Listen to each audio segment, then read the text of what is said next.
के शादियों में जाते थे और वहां के डीजे में बज रहा होता था फुल मतलब दिलेर मेहंदी।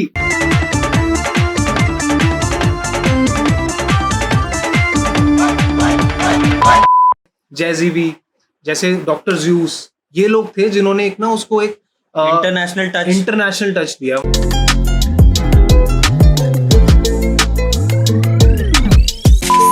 अडेप्टेबिलिटी जो थी हनी सिंह की, और जो उन्होंने म्यूजिक जिस तरीके से पकड़ा और पंजाबी म्यूजिक को चेंज किया। सुनो मेरे वीरों अज मेरी कहानी, मैं सूफियां दा राजा नशे च मेरी रानी रानी।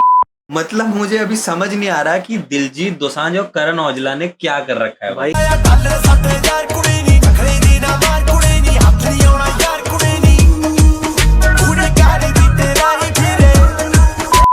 सो hey guys, welcome back to the randomest podcast. I am Yashish, I am Harsh, और हम इस बार लेके आए हैं आपके लिए बहुत ही इंटरेस्टिंग टॉपिक जो कि आजकल इतनी ज़्यादा ट्रेंडिंग है जिसका कोई जवाब नहीं है। बट अगर देखा जाए तो for the last I think जब से मैं पैदा हुआ हूँ तब से ये टॉपिक बहुत ही हॉट है और इसके बारे में हम बात करना चाहते थे। And that is the Punjabi music scene, जो कि इस वक्त अपने बूम पर है थ्रू आउट द वर्ल्ड। और मतलब जो भी हमारे आर्टिस्ट हैं वो हर जगह इस टाइम धूम मचा रखी है एकदम।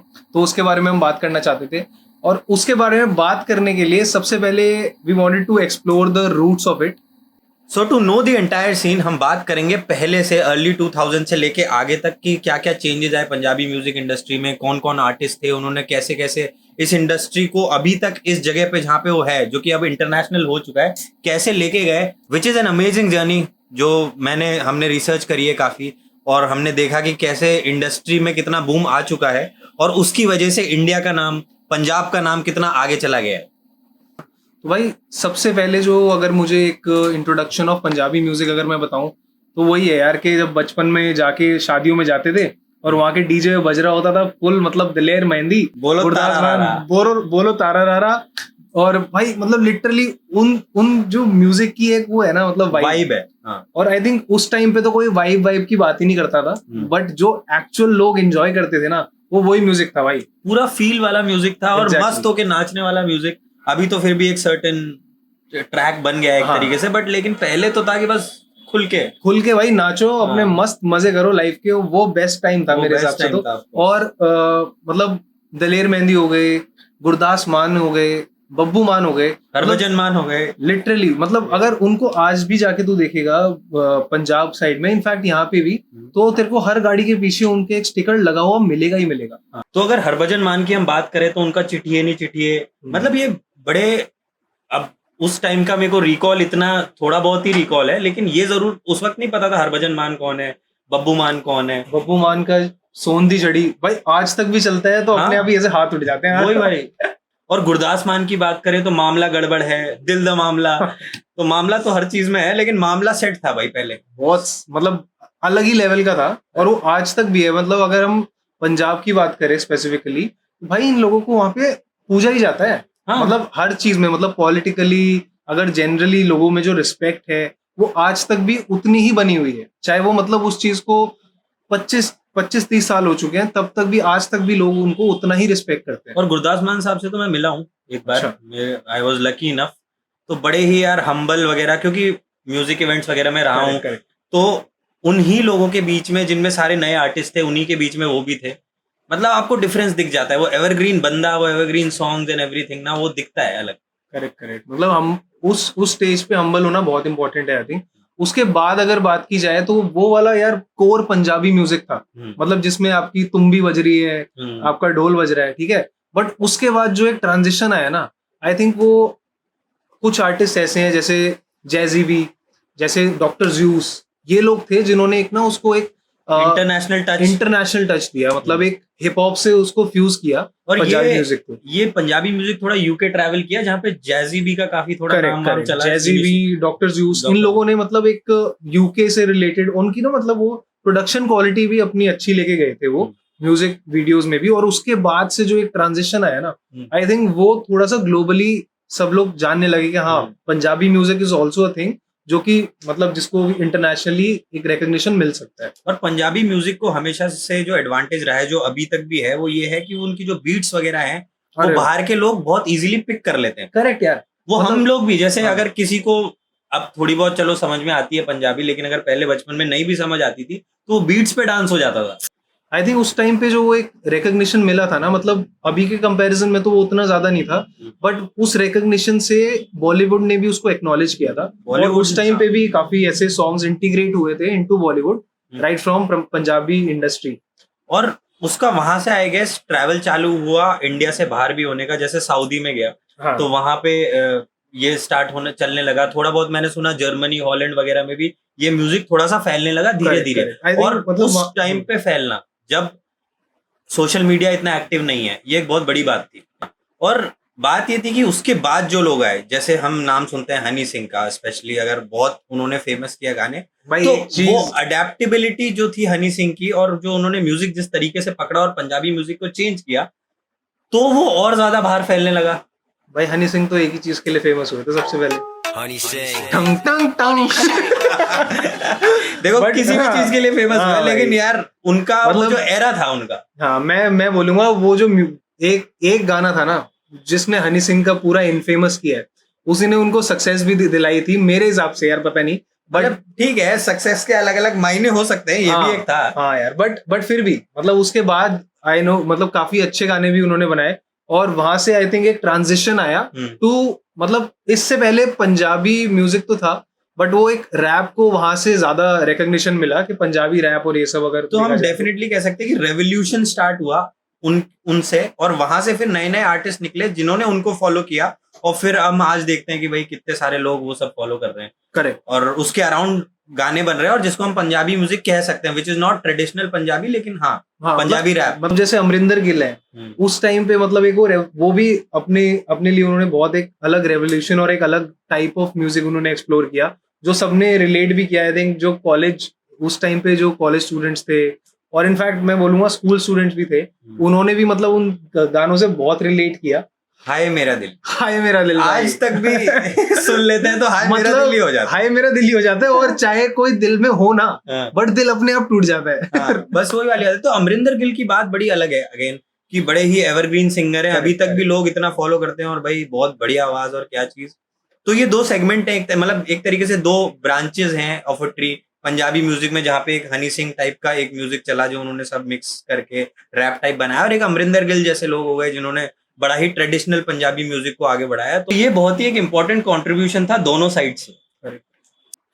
और उसी टाइम पे आई थिंक बोहेमिया का एक बहुत बड़ा कंट्रीब्यूशन रहा, और उन्होंने एक्चुअली जो प्रॉपर रैप होता है उसको बहुत एक अपने वे में मतलब सबके सामने रखा, और काफी अच्छे से लोगों ने उसको रिसीव भी किया। और उसके बाद ही आई थिंक उन्होंने एक स्पेस बना दी रैपर्स के लिए कि लोग जाके थोड़ा एक्सप्लोर करें उस वाले स्पेस को, क्योंकि उससे पहले कोई भी आई डोंट थिंक कि कोई सोच भी रहा था, मतलब रैपिंग का कोई सोच रहा था, क्योंकि ऐसे लोग मतलब जो प्रॉपर पंजाबी म्यूजिक था वो तो अच्छा चल रहा था, बट उसको कोई रैप के साथ इंटीग्रेट उतना नहीं कर रहा था जब तक बोहेमिया ने अपना एक मतलब उसमें पूरा कंट्रीब्यूशन नहीं किया।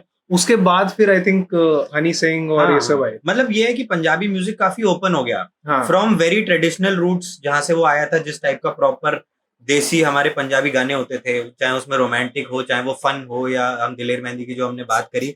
उसके बाद हनी सिंह और बादशाह जैसे लोग जो मिक्स एंड मैच कर रहे थे, पंजाबी भी थी उसमें, थोड़ी हिंदी भी थी, जिसकी वजह से और उसका पाथ खुला। बोहेमिया जैसे लोग जिन्होंने प्रॉपर रैप में इंट्रोड्यूस करवा दिया पंजाबी म्यूजिक को, तो बहुत ही ज्यादा एक वाइड ओपन हो गया लोगों के लिए कि हाँ, इसको कोई सीख के भी कर सकता है, इसको जिसको पहले से आता है वो भी कर सकता है। लोग पंजाब से भी कर रहे थे और पंजाब के बाहर से भी कर रहे थे। करेक्ट। और उसकी वजह से हनी सिंह ने एक फैशन स्टेटमेंट भी बना दिया था। जो म्यूजिक वीडियोस थे, ऐसे टाइप के म्यूजिक वीडियोस पहले नहीं बन रहे थे, चाहे वो प्रोडक्शन क्वालिटी हो, वीडियो क्वालिटी, स्पेशली जो वीडियोस जिस तरीके से बनने लगे वो पहले नहीं बन रहे थे। हाँ, पहले मतलब आई थिंक ठीक है म्यूजिक पे फोकस होता था, बट उतना ज्यादा आई थिंक प्रोडक्शन क्वालिटी और मतलब चीजों को थोड़ा और एक अलग लेवल पे ले जाने की उतनी ट्राई नहीं होती थी भाई। मतलब डोप शोप हो गया, ब्लू आइज हो गया, अंग्रेजी बीट हो गई भाई, अंग्रेजी बीट तो भाई ये गाने ऐसे थे जिसपे रज के नाचे हैं भाई हम, मतलब आज तक भी। अभी परसों में पार्टी में गया यार, परसों में आधे टाइम हनी सिंह चला है। करेक्ट, अभी तक भी ये सारे गाने बजते हैं भाई।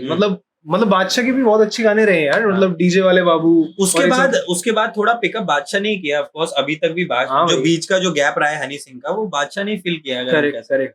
और मतलब वहां से भी बहुत बॉलीवुड के भी तभी गेट्स आई थिंक ओपन हुए थे, and that was the time जब बॉलीवुड ने बहुत ज्यादा मतलब ये समझ लिया था भाई कि अगर एक पंजाबी गाना नहीं होगा ना मूवी में, मूवी नहीं चलने वाली है। सही वो बात वाला टाइम आ चुका था उस टाइम पे। और पंजाबी म्यूजिक में जो फैशन लेके आए हनी सिंह, हाँ। वो फैशन की जरूरत थी बॉलीवुड को कहीं ना कहीं, तो वो इसीलिए एक कनेक्ट बन पाया प्रॉपर और इतना फेमस हो पाया। हाँ। लेकिन कट टू नाउ भाई क्या हो रहा है, मतलब मुझे अभी समझ नहीं आ रहा कि दिलजीत दोसांझ और करण औजला ने क्या कर रखा है। The largest ever Punjabi show outside of India. Here for you. Punjabi ਫਿਲਮਾਂ 'ਚ ਚਲ ਗਿਆ, ਬੰਬੇ ਨਹੀਂ ਜਾ ਸਕਦਾ। ਮੈਂ ਕਿਹਾ ਮੈਂ ਤਾਂ ਕਰਕੇ ਦਿਖਾਊ। ਫਿਰ ਕਹਿੰਦੇ ਬਾਹਰ ਅਰੀਨਾ ਸੋਲਡ ਆਊਟ ਨਹੀਂ ਹੋ ਸਕਦੇ। ਮੈਂ ਕਿਹਾ ਮੈਂ ਤਾਂ ਸਟੇਡੀਅਮ ਕਰਕੇ ਦਿਖਾਊ। ਉਹ ਜਿਉਂਦਾ ਰਹਿ ਦਸਾਂਝਾ ਆਇਆ। ਉਹ ਕਹਿੰਦੇ ਇਹਨੂੰ ਇਲੂਮੀਨਾਤੀ ਕਹਿੰਦੇ ਆ। ਮੈਂ ਕਿਹਾ ਮੈਂ ਤਾਂ ਦਿਲਮਨਾਤੀ ਟੂਰ ਲਾਊ।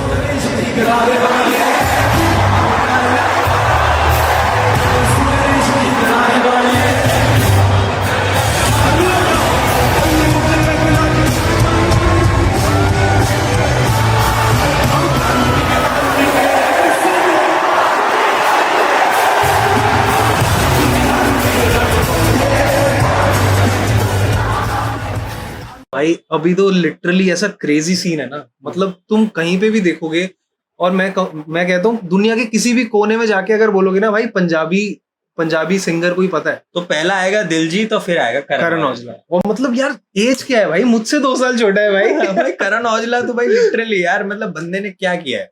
वही बात है जो बादशाह ने अभी थोड़े टाइम पहले किसी पॉडकास्ट में ही बोली थी कि जो लिखता है ना वो आगे जाएगा। और मतलब चलो दिलजीत ने तो अपनी पोजीशन बना लिया number 1 as a legend, but Karan Aujla ने जो चालू किया गीता दी मशीन, भाई मशीन ही है भाई, और वो मशीन रुकने का नाम नहीं ले। नहीं भाई, और मतलब जेन्युइनली सारे ट्रैक्स एक दूसरे से इतना अलग होते हैं। ऐसा नहीं कि भाई बंदा सिर्फ अपने लिए लिख रहा है, वो लिख दूसरों के लिए भी रहा है। दूसरों के गाने भी हिट जा रहे हैं, उसके खुद के भी जा रहे हैं, और एट द सेम टाइम मतलब वो अपने लिए भी एक डिफरेंशिएटर बना पा रहा है। वो बहुत बड़ी बात है भाई। और करण औजला की अगर बात करें तो जो सर्कमस्टांसेस भाई ने देखी है, मतलब उस सर्कमस्टांसेस से निकलना ही एक बड़ी बात है, और वो यहाँ आ जाना वो तो भाई उससे भी बड़ी बात है कि भाई आपके पेरेंट्स आप लूज कर चुके हो अर्ली ऑन एज में, फिर आप कनाडा मूव कर रहे हो, वहां पे आई थिंक 13-14 साल की उम्र में वो कनाडा मूव कर गए, वहां पे फिर वो अपनी बहन के साथ रहे, वहां पे पहले छोटे मोटे काम किए, फिर अपना थोड़ा थोड़ा गाने लिखते थे रेगुलरली, तो किसी ने रिकॉग्नाइज किया नहीं किया, बड़ी ही स्ट्रगल रही। उसके बाद वो गाने उनके थोड़े थोड़े वो दूसरे लोगों को देने लगे, जो धीरे धीरे करके चलने लगे, and cut to 10 years now.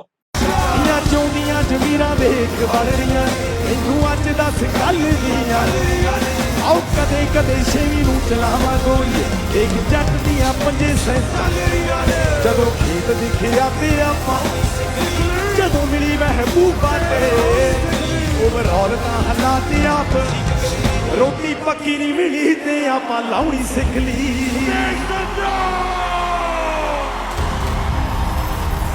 कि 10-12 साल आज उस चीज को हो गए, और भाई ने फुल बुक्ड शो कराया कनाडा में, स्टैंड अलोन शो खुद का, भाई बहुत ही बड़ी बात है। वो सबसे ज्यादा मोस्ट सोल्ड शो था वो। हाँ, as for a Punjabi artist in that particular arena I guess. तो मतलब यार गजब की बात है, ये मैनिफेस्टेशन की बात नहीं है, ये हार्डवर्क की बात नहीं है, वही वाली बात है कि करण औजला ने अपने गाने में बोला था मैनिफेस्ट भी करे नाल करे मेहनत। भाई थोड़ा पंजाबी ऊपर नीचे हो गई होगी, लेकिन भाई सही बात है कि बंदा कहाँ पहुंच गया है। फीलिंग पकड़ ली भाई। हाँ, और मतलब यही है कि अब बस ट्रेन कहाँ तक जाएगी, ट्रेन तो रुकनी नहीं है भाई, नहीं रुकनी भाई। मतलब एक अलग ही उसने बंदे ने अपनी पहचान बना ली है, और मतलब इंटरनेशनली जो रिकॉग्निशन मिल रहा है इस टाइम पंजाबी म्यूजिक को, वो मतलब अलग ही लेवल पे है भाई मेरे हिसाब से। हाँ, मतलब ऑफ कोर्स ये नहीं कह सकते कि हम कंट्रीब्यूशन किसी का कम ज्यादा है। हनी सिंह की बात कर रहे हो, चाहे हम उससे पहले दिलेर मेहंदी की बात कर रहे हो, गुरदास मान, हरभजन मान, बब्बू मान की बात करी हो, हमने जैजी बी की बात करी हो, अपाचे इंडियन की बात करी हो, जितने भी नाम हमने अभी तक लिए हैं, कट टू ये 2 नाम जो हम अभी ले रहे हैं, सबका कंट्रीब्यूशन है। लेकिन वही है ना कि यार किसी ने वो चीज को एक्चुअली ले गए होते हैं बाहर, वो ये दो नाम अभी Correct. प्रोमिनेंट यही दिखते हैं। मतलब यार देख, फाउंडेशन तो उन्होंने ही रखी है और ये लोग तो बस उस चीज को और आगे लेके जा। तो भाई अगर दिलजीत दोसांझ की हम बात करें तो उनका भी करियर कोई स्मूथ पाथ ऐसा सच रहा नहीं है। मतलब इनिशियली वो आई गेस लुधियाना मूव करे थे, वहां पे उन्होंने अपना जो करियर स्टार्ट किया वो पढ़ाई के साथ साथ लोकल जो गुरुद्वारे वगैरह होते थे वहां पे कीर्तन करके चालू किया। Correct correct.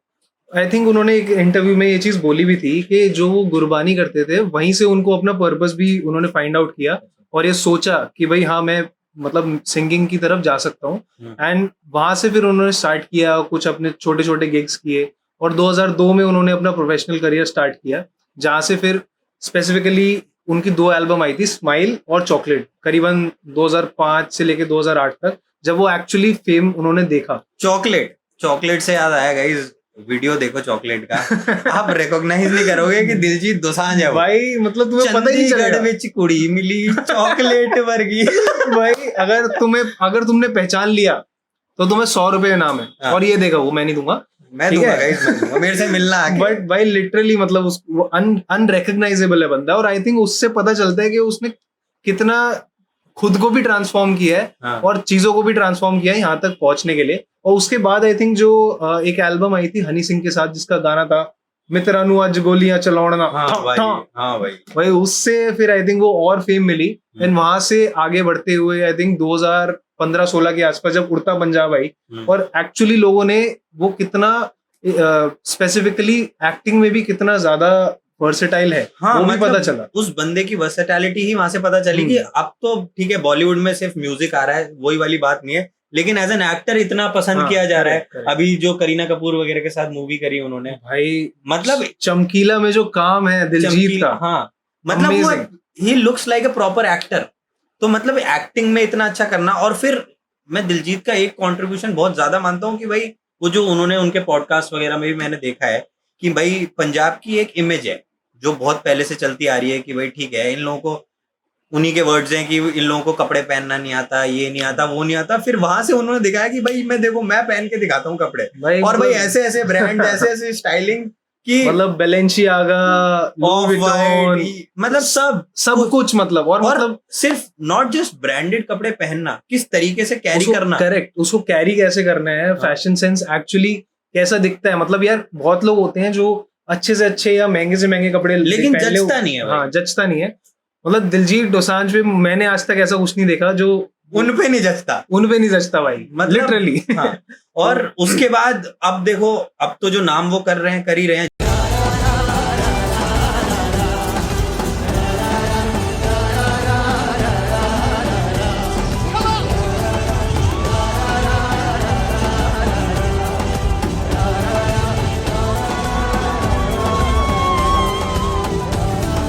जिमी फैलन पे आ जाना, कोचेला में परफॉर्म कर जाना, मतलब ये वो चीजें हैं जो मतलब छोटे मोटे स्टंट्स नहीं है मेरे हिसाब से, बहुत ही एक अलग लेवल है। ऑल द वे बैक की भी जाने की भी जरूरत नहीं है। आप 4-5 साल पहले चले जाओ और बोल दो कि एक पंजाबी आर्टिस्ट या एक Indian artist, I would say Indian artist perform करेगा कोचेला में, जिमी फैलन पे जाएगा जहां पे उसका एक स्टैंड अलोन एक पूरा शो होगा। मतलब ठीक है परफॉर्मेंस थी जो भी था, बट वो भी एक बहुत बड़ी बात है यार। मतलब उस और इन सब यही सारे ऐसे पेडेस्टल है या प्लेटफॉर्म्स हैं जहां से और भी लोगों को इन सब चीजों के बारे में पता चलता है, इंस्पिरेशन मिलती है कि हाँ भाई ऐसा नहीं है कि हम रेस्ट्रिक्ट हो जाएंगे, हम पंजाबी म्यूजिक गाएंगे तो हम सिर्फ यहीं तक पहुंचेंगे। हम बॉलीवुड जा सकते हैं, हम हॉलीवुड जा सकते हैं, हम टॉक शोज में जा सकते हैं, हम म्यूजिक इवेंट्स में जा सकते हैं, हम कहाँ नहीं जा सकते। बिल्कुल भाई, अभी तो मतलब ग्लोबली उस चीज को रिकॉग्नाइज किया जा रहा है और वो बहुत ही अच्छी बात है मेरे हिसाब से। थोड़ा सा टाइम में लेना चाहूंगा भाई चमकीला की बात करने के लिए। आई थिंक जो दिलजीत ने चमकीला में काम किया है उसकी बात करने के लिए, मतलब यार एक्टिंग इतनी अमेजिंग उन्होंने की है। पहले तो मैं हीरो ही बनना चाहता था। अच्छा, मैं भी, सारे पंजाबी यही चाहते हैं। इनफैक्ट मतलब इम्तियाज अली अपने आप में बहुत अच्छे डायरेक्टर हैं और वो ये बात बोले कि यार बंदा जन्म ही उनका इस चीज के लिए हुआ था कि वो चमकीला प्ले कर पाए, ये बहुत बड़ी बात है। मतलब इतना ज्यादा वो उस चीज में घुस गए थे। जब मैं मूवी देख रहा था तो मुझे ऐसा लग रहा था कि मैं उस टाइम के पंजाब में ही हूँ, और वो मतलब उस चीज को इतना ब्यूटीफुली दिखाना बहुत बड़ी बात होती है। और एक सिंगर टर्न्ड एक्टर को इतना अच्छा एक्ट करते हुए देखते हुए बहुत खुशी होती है भाई। इनफैक्ट ये है कि स्टार्टिंग से जो लोग जस्ट एक्टिंग स्टार्ट करते हैं, एक्टिंग स्कूल्स गए होते हैं, फिर पूरा अपना करियर एक्टिंग में लगा देते हैं, वो भी ऐसी परफॉर्मेंसेज हर कोई नहीं दे पाता। सही बात है भाई। तो ये बहुत बड़ी बात है ऑफ कोर्स। और भाई मतलब ऐसा ही नहीं है कि सिर्फ इनकी परफॉर्मेंसेज हैं, सब कुछ है यार, ये लोग कमा रहे हैं, ये लोग एक्चुअली कमा रहे हैं, मतलब इतना पैसा जिसकी हद नहीं है। तो अभी रिसेंटली मैंने सुना यार कि करण औजला करंटली एक कॉन्सर्ट के 1 से 2 करोड़ रुपए चार्ज कर रहा है, और उसकी जो नेटवर्थ है 2023 के हिसाब से वो 108 करोड़ रुपए है। मतलब वही चीज अगर तुम 2019 में जाके देखोगे तो सिर्फ 66 करोड़ थी, और उसको ऑलमोस्ट डबल कर लिया बंदे ने। ये मतलब, और 2024 तो अभी खत्म भी नहीं हुआ है अगर देखें, और जिसमें तो उनका इतना अभी नाम चल रहा है, एक अलग ही लेवल और पे सोर्सेज ऑफ इनकम कितनी है इनकी, स्ट्रीम्स हो गया, यूट्यूब स्ट्रीम्स हो गई, स्पॉटिफाई स्ट्रीम्स हो गई, फिर इनके एडवर्टीजमेंट्स हो गए, शायद ये लोग मर्च वर्च भी कर देते हैं, मतलब ये हर चीज में घुसे हुए हैं। तो मेरे हिसाब से तो ये जो रिपोर्टेड भी है ये भी कमी है। एग्जैक्टली यार, मतलब जो अभी कॉन्सर्ट गया है करण औजला का, जो अभी आने वाला है इनफैक्ट, उसकी जो टिकट्स थी भाई ऐसे निकल गई हैं वो जिसका जवाब नहीं, मतलब कोई नहीं उस पे, मतलब नॉर्मल लोगों को तो मिल ही नहीं रही है। और भाई अगर दिलजीत भाई की हम बात करें तो भाई ये तो करण औजला से एक स्टेप ऊपर ही है, ऑफ कोर्स ठीक है, पहले से चल रहे हैं और ये तो लेजेंड है, मतलब इनसे ऊपर तो अभी कोई है नहीं। तो इनकी नेटवर्थ की अगर मैं बात करूं तो इनकी नेटवर्थ भी पिछले साल या उससे पिछले साल इनफैक्ट 170 से 200 करोड़ के बीच में थी। अच्छा हाँ, और मतलब ये वाली भी नेटवर्थ इन्होंने लिटरली डबल करी है जस्ट 4-5 सालों में, क्योंकि हाँ, इनकी मूवीज वगैरह आई, इन्होंने हर जगह अपने हाथ फैला लिए। ऑफ कोर्स म्यूजिक तो ग्लोबली ये लेके गए, इनके टूर चले कनाडा में, अभी भी इनफैक्ट जो टूर चल रहा है, इन्होंने तो म्यूजिक को अलग लेवल पे लेके जा चुके हैं in terms of money also. एक कॉन्सर्ट के मेरे भाई 3 से 4.5 करोड़ के बीच में ये चार्ज कर रहे हैं और मूवीज के एक उसके लिए ये 5-5 करोड़ चार्ज कर रहे हैं। अंबानी में अभी इन्होंने परफॉर्म किया तो इनिशियली जो न्यूज वगैरह आई वो ऐसा था कि इन्होंने शायद 5 या 7 करोड़ चार्ज किए थे, लेकिन जो एंड फिगर इनका जो बैठा ये अंबानी की वेडिंग से कमा के गए हैं लगभग 20 से 30 करोड़ रुपए। भाई साहब मतलब भाई क्या इज देयर एनी लिमिट। इनके घर हैं 2-2, एक खार बैंड्रा में जैसी जगह पे इनका एक घर है, इनके आउटसाइड इंडिया भी 2 घर हैं शायद मेरे हिसाब से, एक कैलिफोर्निया में, एक शायद कनाडा में। तो मतलब भाई इतने सोर्सेस ऑफ इनकम। आप पंजाबी म्यूजिक बोलते हो, आप किसी इंडियन सिंगर मेरे को नहीं पता जो शायद अभी इतना कमा रहा हो। नहीं, अभी तो दिलजीत से ऊपर तो कुछ है ही नहीं भाई। हाँ, मतलब म्यूजिक मतलब दिलजीत से ऊपर नहीं है भाई। हाँ, और अगर हम देखें जो अभी सिनेरियो चल रहा है भाई, चाहे हम करण औजला की जो हम बात कर रहे थे, चाहे हम दिलजीत दोसांझ की जो अभी बात कर रहे हैं, इन दोनों के टूर आए हुए हैं भाई। क्या कर रखा है इन्होंने टूर में भाई, मतलब हमने तो शॉर्ट्स में ही बोला था, औकात याद दिलाने के लिए टूर रखे हुए हैं भाई। 30 सेकंड में खत्म, सब कुछ खत्म, 30 सेकंड में खत्म हो रहे भाई। मैं लुटने को रेडी हूँ तुम समझ रहे हो, मेरी अगर 30,000 रुपए की नौकरी है, मैं लुटने के लिए रेडी हूँ। मुझे 2 टिकट्स लेने वाले 15,000 की, हाँ 30,000 की सैलरी पे, उसके बाद भी इसको टिकट मिल के राजी नहीं है। तो भाई लोग पिक्सल कार्ड खरीद रहे हैं, एक कार्ड की कंपनी HDFC के पिक्सल कार्ड इसलिए खरीदे जा रहे हैं कि भाई कॉन्सर्ट के टिकट ले लें। बैंक वाले जोमेटो लाइव भी तो इसलिए भाई, मतलब प्लेटफॉर्म ही उन्होंने पूरा। मेरे को तो भाई पता चला जोमेटो लाइव इनके उसकी वजह से, मेरे को पता नहीं था जोमेटो लाइव। तो भाई उनका वो पब्लिसिटी स्टंट ही यही है। वही वाली बात है ना भाई, बैंक वाले ये सोच रहे हैं चलो ठीक है हमारे कार्ड बिक रहे हैं, अरे देखो किस लिए बिक रहे हैं, नीचे है तुम्हारे कार्ड किसी को, वो टिकट बुक करानी, उसके बाद कचरे के डब्बे में। एग्जैक्टली, लोगों को टिकट नहीं मिल रही तो पिक्सल कार्ड उठा के फेंक रहे हैं, चलो भाई। और उसी पे कंटेंट क्रिएट हो रहा है मतलब अलग ही लगा हुआ है भाई साहब। करण औजला का कॉन्सर्ट लिटरली लोगों ने 2-2, 3-3 जगह करा लिया। क्यों? दिल्ली के टिकट नहीं मिले तो चंडीगढ़ करा लेता हूँ 5-6 घंटे ही तो लगेंगे जाने में, 7 घंटे लग जाएंगे जाने में। भाई ने दिल्ली की फिर निकाल दिया, अब क्या करूंगा, दिल्ली के करा लेता हूँ, दिल्ली के करा लिए, अब चंडीगढ़ के बिक नहीं रहे सब यही चल रहा है भाई, कुछ भी चल रहा है। बट ऑल इन ऑल बात का सार यही है कि अभी पंजाबी म्यूजिक इंडस्ट्री जिस लेवल पे है वो मतलब उससे अपवर्ड एंड ऑनवर्ड ही जा सकती है। जो भी लोग उससे एसोसिएटेड हैं इस वक्त, उनका मोटिवेशन लेवल एक अलग ही लेवल पे है। आई वुड से उनके लिए जो डोर्स ओपन किए हैं ऐसे आर्टिस्ट ने, वो अलग ही एक लेवल पे होगी ये चीज। क्योंकि पहले पता भी नहीं था कि ये म्यूजिक इंडस्ट्री जो एक छोटी सी जगह से निकल के इंडिया लेवल पे आएगी और इंडिया लेवल से निकल के इंटरनेशनल जाएगी, वो वहां तक जा भी सकती है कि नहीं जा सकती है। अब ऐसा हो गया है कि भाई जो नॉर्मल हिंदी सिंगर्स हैं उनको कोई ना जान के Punjabi music, and they are associated Punjabi music with Indian music. Correct, which is of course great. So that was all for this particular video. अगर आपको ये वीडियो अच्छी लगी हो तो लाइक जरूर कर देना, और इस चैनल को भी सब्सक्राइब जरूर कर लेना गाइस, क्योंकि अभी ये बहुत अमेजिंग इंटरेस्टिंग चीजें आपके लिए लाने वाले हैं। अगर ये आपको कंटेंट अच्छा लग रहा हो तो आप हमें कंटेंट सजेशंस भी दे सकते हैं कि किस बारे में आप नेक्स्ट पॉडकास्ट देखना चाहेंगे, and we will deliver it to you. So this is us signing off. This is Harsh. This is Yashish and you're watching the Randomest podcast. See you in the next one. मेरा प्यार गोरिये, बोलदा नहीं तो फिर चट्टा